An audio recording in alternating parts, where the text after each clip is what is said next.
Hola, je suis Joanne Van Haff, lectrice, autrice et éditrice de romance. Et le 20 novembre est l'anniversaire de sortie de Place Vendôme en hiver, ma première romance MM publiée. Et c'est une de mes couvertures préférées de tous les temps. Elle a été illustrée par Mirella Santana, une illustratrice brésilienne. J'adore le travail que les éditions Bookmark ont fait là-dessus. Mais regardez-moi cette couve.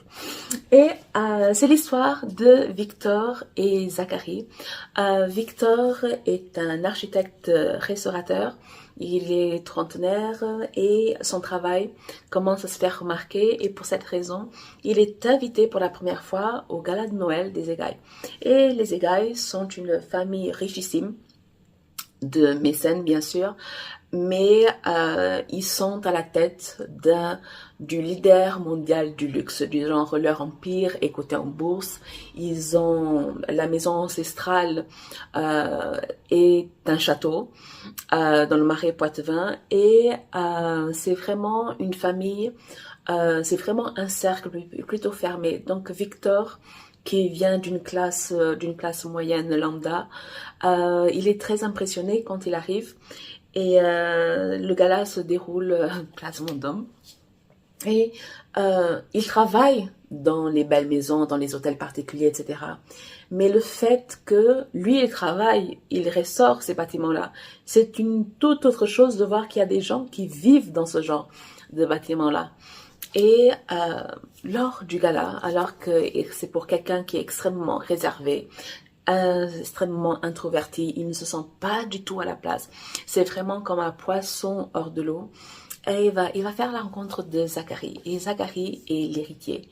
Il est le fils du grand patron. Et Zachary est tout l'inverse de ce qu'on pourrait imaginer chez un prince, entre guillemets, chez un prince héritier. Et Zachary a la vingtaine. Il a terminé ses études et on se moque, on le taquine, mais on se moque vraiment de lui parce qu'il est l'éternel stagiaire. Sauf qu'il n'est pas juste l'éternel stagiaire. Zachary est quelqu'un d'extrêmement perfectionniste. Et son but à lui, alors que ce n'est pas ce qu'on lui demande, mais son but à lui, c'est de passer 6 mois dans tous les départements de l'entreprise familiale. Entreprise familiale, elle est mondiale, mais c'est l'entreprise familiale. Il veut passer 6 mois dans tous les départements, être guidé parce qu'il veut, au moment d'hériter de son rôle de PDG, il veut vraiment, vraiment être à la hauteur. Et ça vient avec une blessure, c'est que lui, Zachary n'a jamais eu à faire de coming out. Un jour, il a débarqué au château familial et il a débarqué avec son petit ami et ça a été le choc. Genre, il n'a pas préparé le monde. Et pour une famille qui est traditionnelle, qui est conservatrice, le choc est venu avec un petit goût de scandale. Et une des personnes qui a le moins bien vécu, c'est sa mère. Et Zachary déteste l'idée d'avoir pu décevoir sa mère. Alors il essaye d'équilibrer la balance. Vu qu'il n'est pas le fils idéal, alors il va essayer d'être l'héritier idéal. Mais c'est quelque chose c'est pas forcément qui l'angoisse, mais qui ne le motive pas. Il est en train de voir son avenir. Les gens regarderaient ça comme, ouais, non, mais il va être un des hommes les plus riches du monde. Il va être à la tête d'un des plus grands empires du luxe du monde, etc.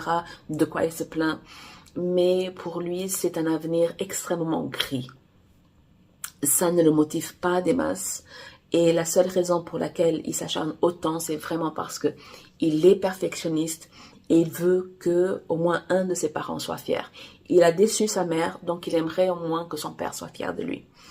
Et donc, ils se croisent, ils se rencontrent lors du gala de Noël. Et c'est le coup de foudre. L'attirance est instantanée, mais il y a un léger soussail.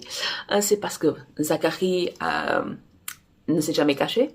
Donc, lui, il peut montrer ouvertement son attirance, du genre, il est extrêmement élégant, Zacharie, et il est extrêmement élégant, extrêmement subtil, mais il ne cache pas son attirance et il est dans la séduction. Alors que Victor, lui, qui est non seulement réservé, introverti, timide, il est vraiment, il est solitaire, mais du genre, il cache une partie de lui. Et il est en instance de divorce, il est père d'une petite fille de 5 ans, il commence à se faire connaître, donc pour lui, dans son avis à lui, de sa perspective à lui, il a énormément de choses à perdre, si jamais. Et est-ce que c'est vrai? Est-ce que c'est faux? Les gens, on aimerait bien avoir l'impression que l'amour peut tout vaincre, l'amour est plus fort que tout, etc. Mais quand on fait partie d'une minorité, qu'elle soit visible ou invisible, ce n'est jamais aussi facile. Ce n'est jamais aussi simple. Les gens, en plein siècle 21, en plein... pleines années 2020, 2010, 2020. Par exemple, mon ex était blanc. Non, il est toujours, il est vivant. Mon ex est blanc, français blanc. Le mari de ma sœur est blanc. Et dans les commentaires qu'on peut faire dans une famille qui est conservatrice, qui est traditionnelle, malgré tout le métissage qu'on a eu en cours de route, c'est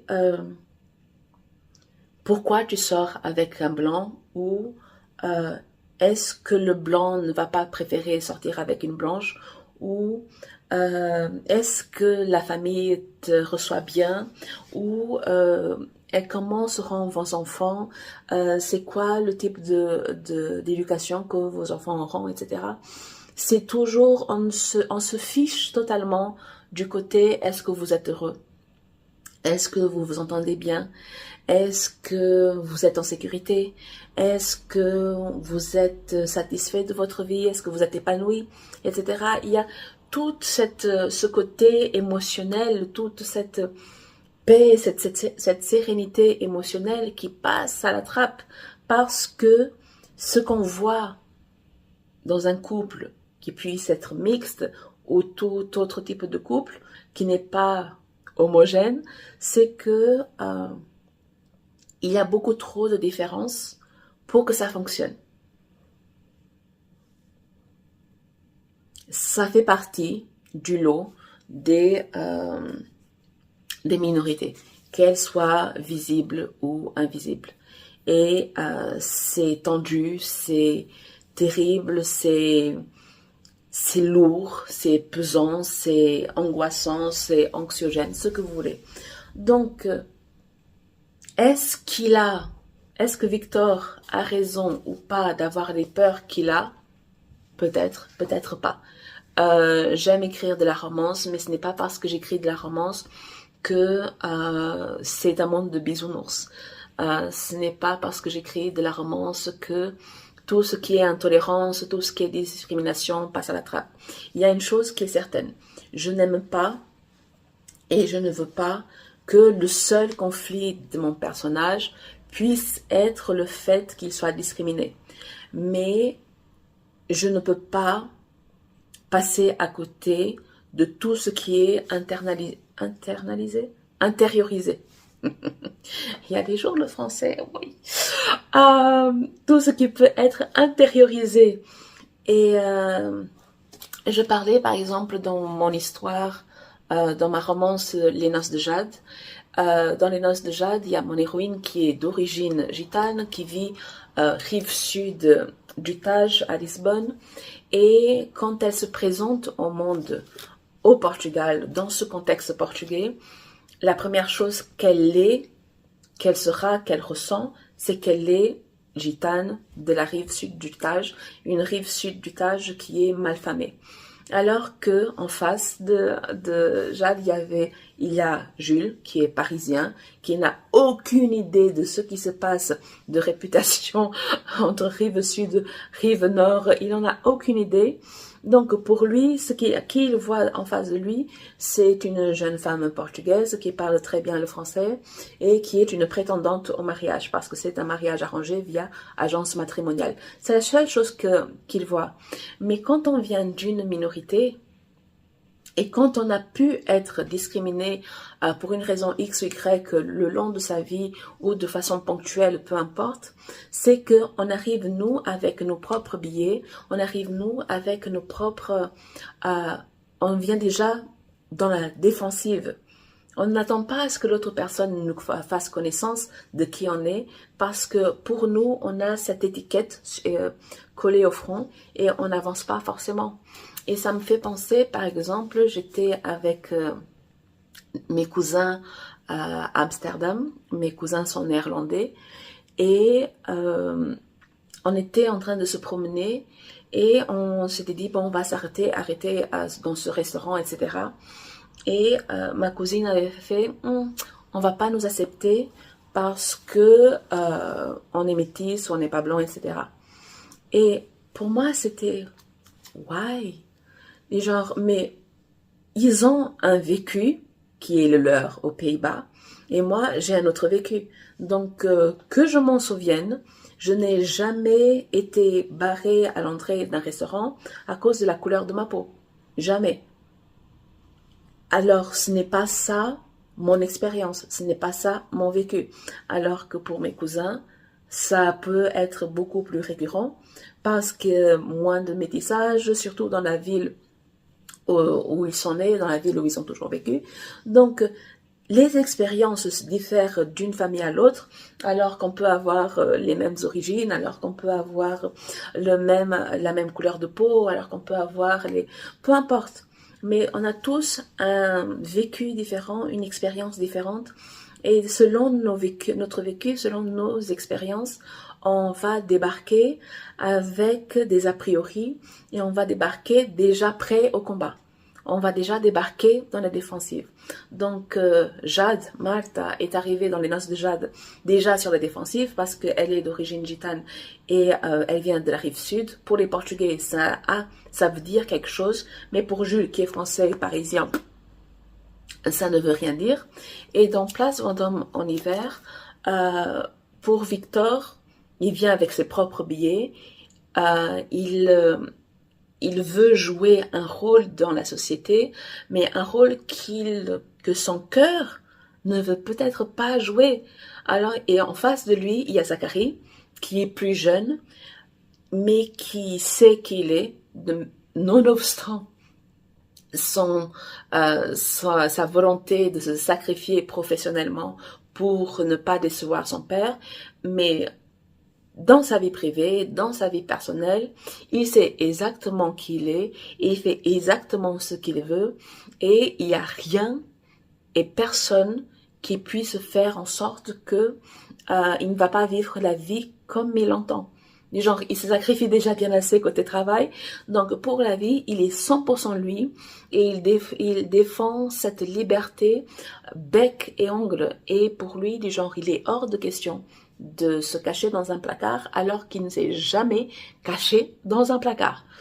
Et non, pas caché. Il ne veut pas qu'on le cache dans un placard alors qu'il n'a jamais été dans un placard. C'est Victor qui est dans le placard. Et il y a donc ce côté où Zachary est ouvert dans son attirance et Victor est un peu plus va un peu plus à reculons. Et c'est uniquement quand Zachary décide que ouais, non, peut-être que ça ne va pas fonctionner et je ne vais pas jouer à ce jeu, donc je me retire de cette affaire. Je me retire de cette danse, du genre je m'approche, tu t'éloignes, non, j'ai autre chose à faire. Et c'est à ce moment-là que Victor va peut-être un peu se réveiller, n'est-ce pas? Mais le truc, c'est que Victor, il est tellement perdu dans les étiquettes qu'il s'est lui-même collé au front que c'est compliqué pour lui.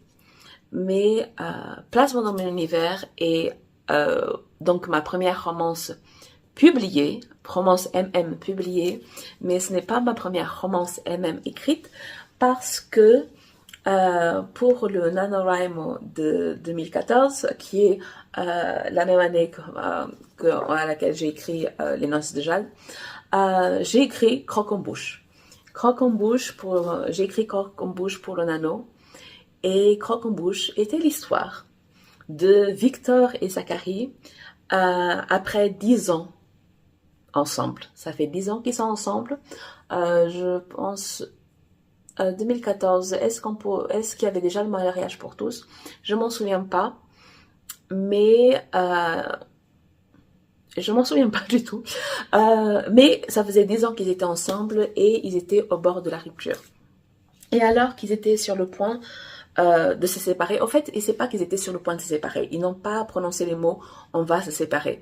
C'est juste que émotionnellement, Zacharie sentait qu'ils étaient en train de se séparer. Victor était totalement oblivious. Il était totalement étranger à ce qui se passait. Mais Zacharie avait la sensation qu'ils étaient en train de se séparer émotionnellement. Alors, pendant qu'il était en train de se dire, mais comment je fais pour sauver notre couple, du genre je l'aime toujours autant, mais ça ne fonctionne plus, on ne se parle plus, on ne se touche plus, comment on fait? Et donc pendant Croque en bouche, pendant que Zacharie avait ses réflexions, il avait des flashbacks. Il se souvenait de leur rencontre, il se souvenait des premières fois, il se souvenait de la première fois où ils se sont vus, il se souvenait du premier baiser, il se souvenait de la première nuit, il se souvenait du premier je t'aime. Donc, il se souvenait de toutes les premières fois. Et j'ai terminé l'écriture de Croque en bouche. Et je me suis dit, et si j'écrivais le roman de la rencontre? Et si j'écrivais, au lieu d'avoir tous ces flashbacks comme ça qui se battent en duel, et si j'écrivais vraiment l'histoire de la rencontre, le roman de la rencontre de Zacharie et Victor? Et c'est là qu'est arrivé Place Vendôme en hiver. Et c'est un de mes romans préférés. Et Zacharie est un de mes personnages préférés. Et le truc, c'est que c'est pas juste une question de personnage préféré, du genre, j'épouserai Zacharie tel quel, mais bon, il est gay. Donc, c'est lui qui moi je l'épouserais, c'est lui qui m'épouserait pas. Et au fil du temps, j'ai appris à aimer Victor presque autant. Parce que Zacharie, du genre, la façon dont je vois Zacharie, je l'aime tellement ce garçon. J'aime tellement ce garçon. Et Victor dit qu'il est un des plus beaux hommes, un des plus beaux hommes de France, etc. Alors que Victor a une carrure plus de boxeur qui a été frappé, pauvre enfant, qui a été battu à un moment ou à un autre.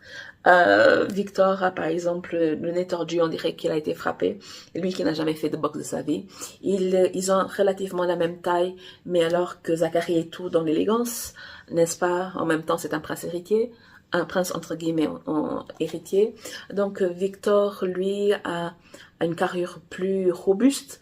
Il a les grandes mains, des gens, on dirait qu'il se bagarre, le pauvre garçon qui ne quitte même pas la maison, il joue aux échecs. Donc c'est pas la boxe, non. Donc mais je les trouve tellement beaux. Et bon, pour les gens qui sont en train d'écouter ça en audio, vous êtes en train de rater quelque chose. Mais j'ai mon mur de personnages qui est juste là derrière moi. Donc là, c'est Victor.